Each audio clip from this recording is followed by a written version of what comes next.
বাবা, আসো তুমি। ওই যে দেখো, ওই যে দেখো, ওই যে দেখো, ওই যে সোনা বাবা, সোনা বাবা, ময়না বাবা, বাবা, বাবা, কবিতা। এরকম হাঁস দেখছেন আপনারা? নিজে নিজের জুটি এটা ওর। হাঁস তো আমি ছোটবেলা থেকে তো আমি পালি এগুলা। আমার তো কোনো ভাই বোন ছিল না, তো আমার অনেক পেট ছিল, আমার অনেক হাঁস ছিল, মোরগ ছিল, আমার কবুতর ছিল।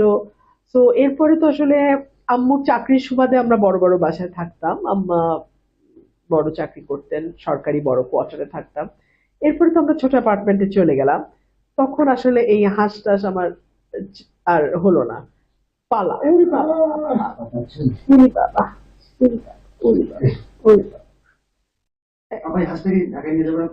এটা নিয়ে যাবো, হ্যাঁ এটা নিয়ে যাবো। তো এরপরে তো এখন অ্যাপার্টমেন্টে যখন চলে গেলাম তখন তো আর সম্ভব হয় না। তাও আমি অ্যাপার্টমেন্টে পালি লুকায় লুকায় অল্প। বাট এখানে আমার অনেক হাঁস মুরগি অনেক কিছু আছে।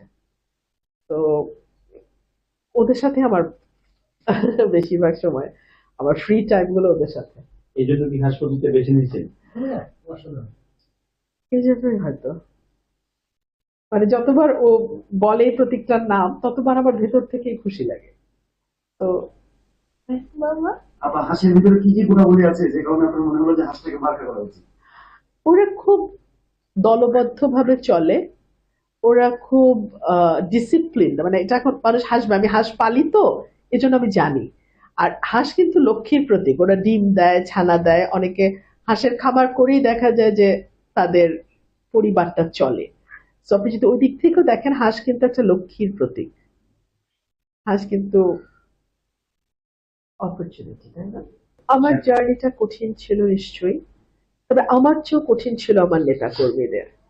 ধরুন আমি যদি আজকে না জিততাম, আমাকে হয়তো আবার ঢাকায় ফিরে যেতে হতো, আমি আমার পেশায় ফিরে যেতাম। কিন্তু আমার এই যে এতগুলো কর্মী আপনি দেখতে পাচ্ছেন, সবাই বহিষ্কার হয়ে গেছে। এই 17টা বছর তারা এত শ্রম দিয়েছে, এত কষ্ট করেছে, ঘরে ঘুমাতে পারে নাই। কত কত কর্মী আমার বহিষ্কার হয়ে গেছে, তারা তো কেউ কোনো কষ্ট রাখে নাই মনে। সবাই খুশি, সবাই খুশি, সবাই বলতেছে আলহামদুলিল্লাহ। আমি এই ভালোবাসার ঋণ কিভাবে শোধ করবো? এই ঋণ তো অনেক বড় ঋণ।